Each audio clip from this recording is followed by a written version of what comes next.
Congratulations, true crime addicts. We've survived another week. It is Friday, February 16th, 2024. This week, a Super Bowl parade turns into a mass shooting. Rural jurors in Alaska are traumatized in court, and Epstein's victims sue the FBI. All this and more. Stay tuned. Yes. Super excited. We are all pumped to have James Renner. James Renner on. That James Renner has zeroed in on. James Renner once again drops a bombshell. Investigative journalist, reporter, James Renner, who's been on the podcast, long-time friend of mine.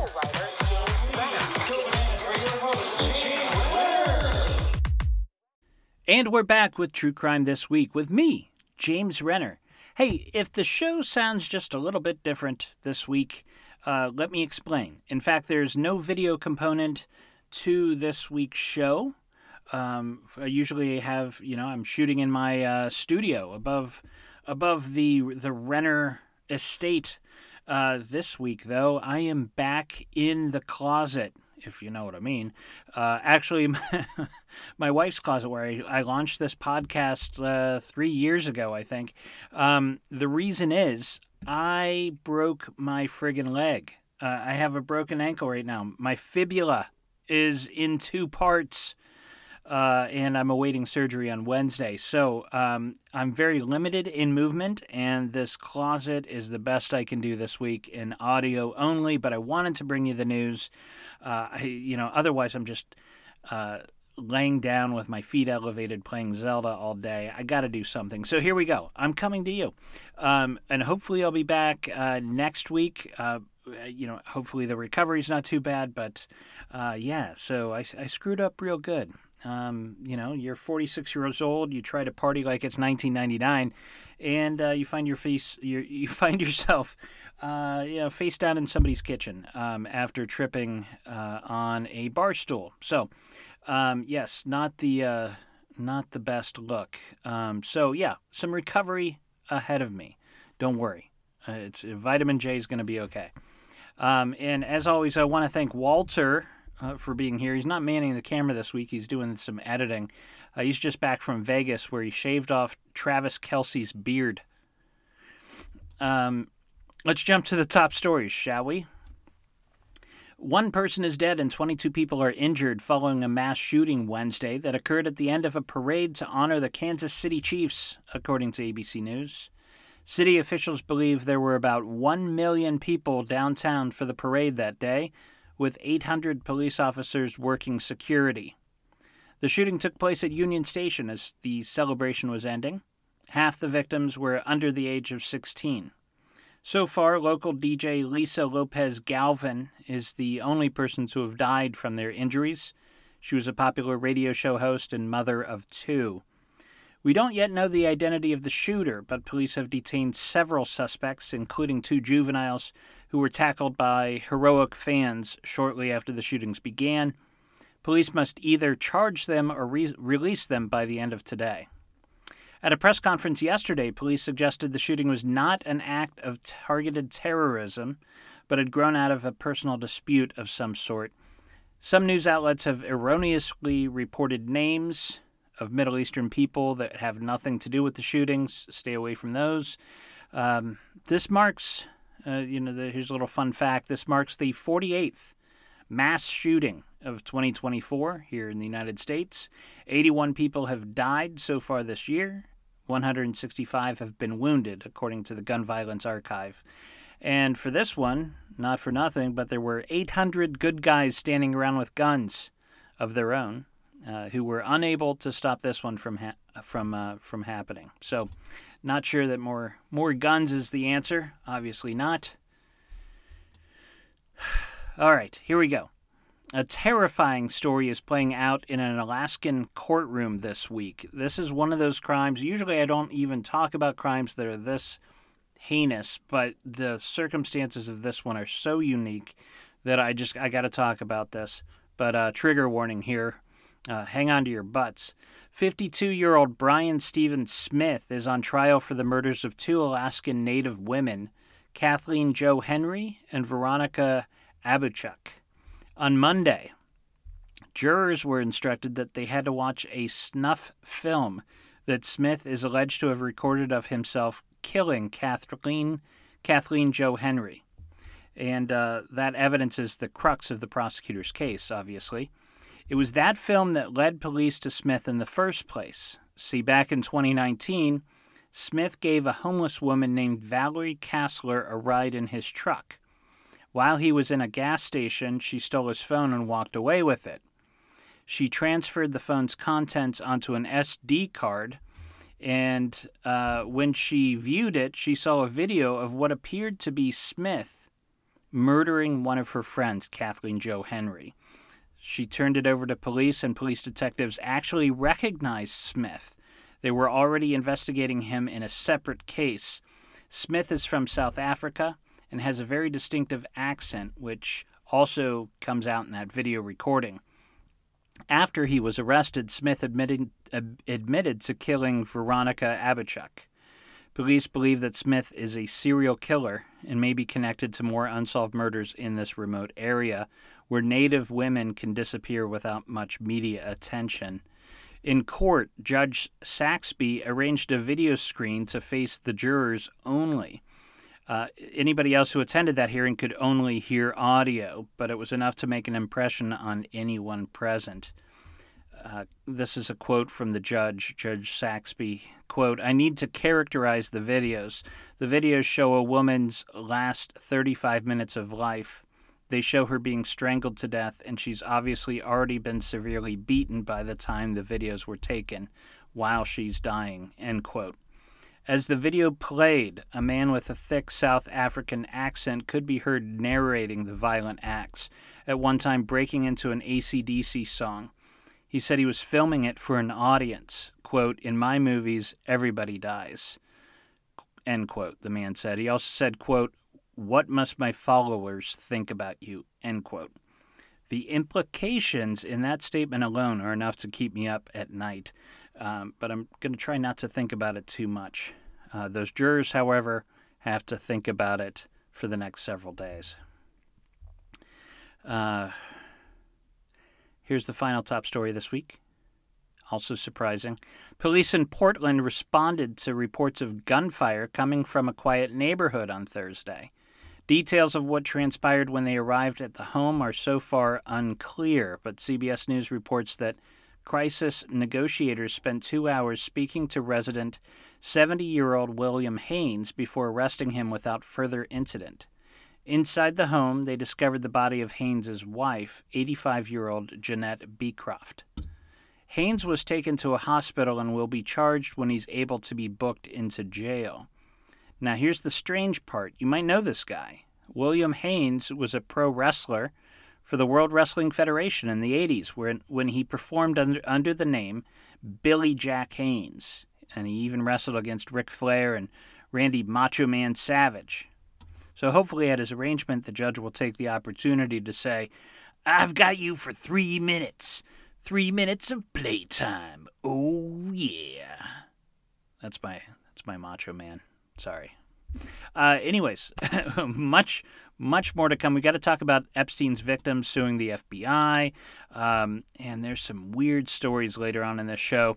Stay tuned. I'll be back in 2 and 2.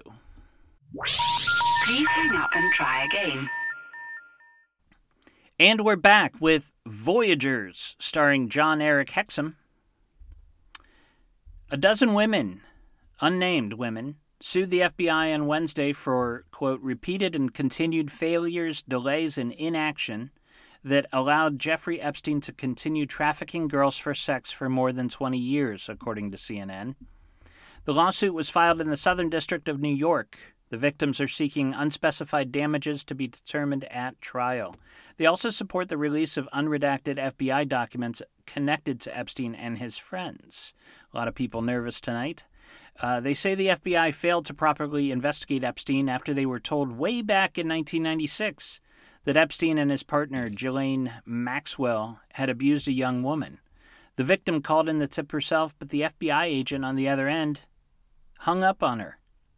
According to the lawsuit, the FBI even had photographs, videos, and hard evidence of child prostitution and failed to act in a timely manner, which allowed the abuse to continue for many, many years. I imagine the eventual settlement in this case could be 9 figures, maybe higher. That'd be crazy. And by the way, Epstein died by suicide, murder. Sorry, I had something in my throat. In 2019. Convicted killer Terrence Lewis was released from prison this week due to a technicality after serving only 3 years for murder, according to People.com. Lewis gunned down a man named Johnny Washington, who was a father of 3 children, in Rochester, New York in 2015. When police finally caught up with him in 2017, Lewis was already serving time in a federal prison for an unrelated crime in Pennsylvania. So police shipped Lewis to county jail in New York, where he was indicted for murder. But before he was sentenced in that case, he was shipped back to prison in Pennsylvania to await further hearings. And that's where the corrections team screwed up. By transferring him back to federal prison before the New York case could be resolved, authorities violated an anti-shuttling provision in the Interstate Agreement on Detainers Law. It's a law to keep prison officials and authorities from taking convicts back and forth, which is kind of undue punishment. And it was devised under the best intentions, but because of this technicality, he's now free. They had no choice but to release Lewis earlier this month. Although, let's be honest, he'll probably be back behind bars before long anyway. A woman accused of killing the man who sexually trafficked her as a teen was taken into custody by U.S. Marshals in Louisiana this week and will be extradited back to Wisconsin to face trial, according to the Daily Beast. 23-year-old Crystal Kaiser spent 2 weeks on the run before marshals caught up with her.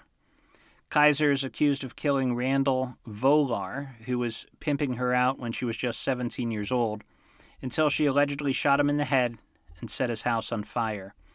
Her trial begins June 10th, and if convicted, she faces a mandatory life sentence in prison.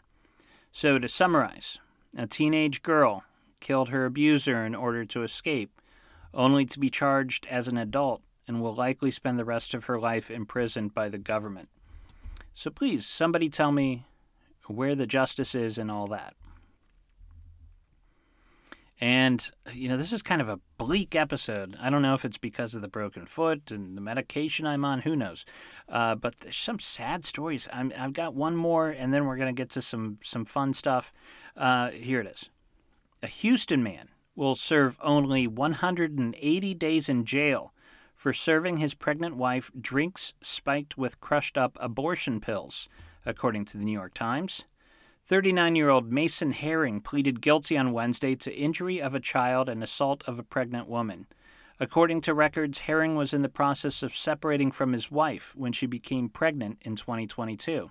He started bringing her glasses of cloudy water at breakfast and telling her to chug it until it was all gone. When she did, his wife became very ill. Eventually, she became suspicious enough to search some trash that he'd taken out. She's like, he never takes out the trash. Let me see what's going on. Inside, she found packaging for the drug Syrinx, which is an abortion pill that's sold in Mexico. Luckily, the child survived, but was born 10 weeks premature and spent 117 days in the hospital. Fun fact, if Herring had been a woman trying to induce an illegal abortion in the state of Texas, the sentence in that case would be 5 to 99 years in prison. Let's go over to weird news, shall we? Police in Knoxville, Iowa, posted a Valentine's Day special on their Facebook page this week, offering special treatment for anybody who wanted to rat out their exes for outstanding warrants.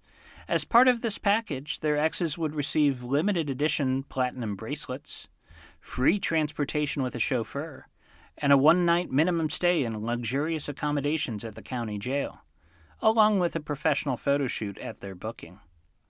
Dinner's included, by the way, though it's likely to be microwaved chicken nuggets and week-old mashed potatoes. Over to pop culture. Let's talk about it. This documentary, are you watching it? Lover, Stalker, Killer. You got to watch this. Everybody's checking it out. It's a true crime documentary. All of it's true, but it has twists like it's from like an M. Night Shyamalan movie. In this twisting documentary, a mechanic tries online dating for the first time and meets a woman who takes romantic obsession to a deadly extreme. Basically, this guy was dating two women at the same time. He was trying to keep it casual.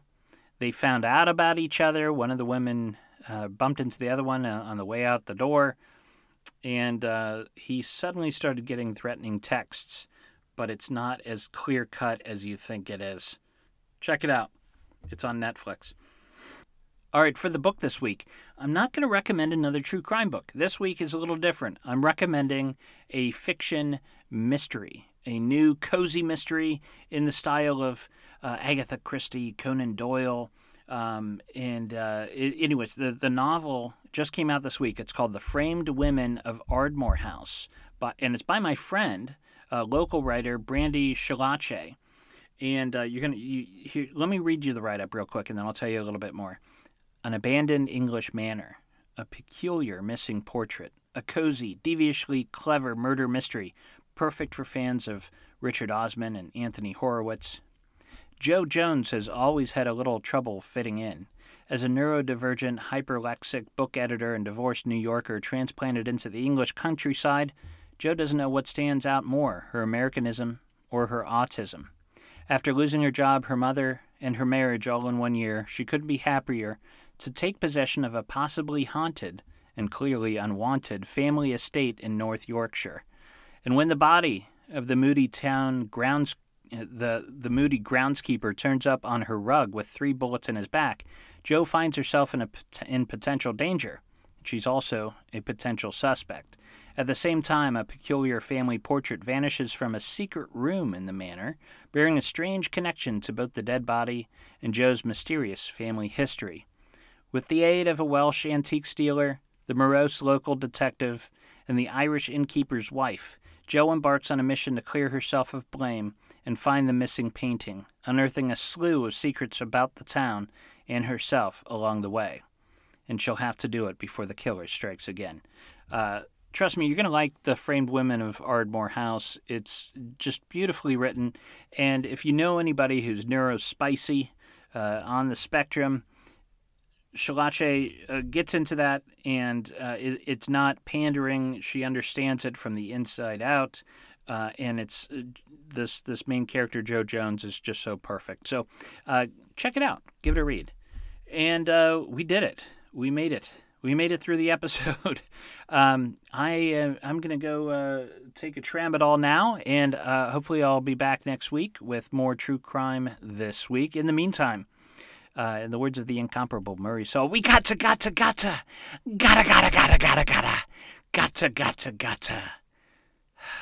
get down, damn it.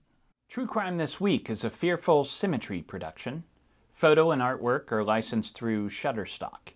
If you like the cut of my jib, I have another podcast you might enjoy called The Philosophy of Crime, in which I attempt to solve the big questions behind our true crime obsession by looking to philosophy for answers.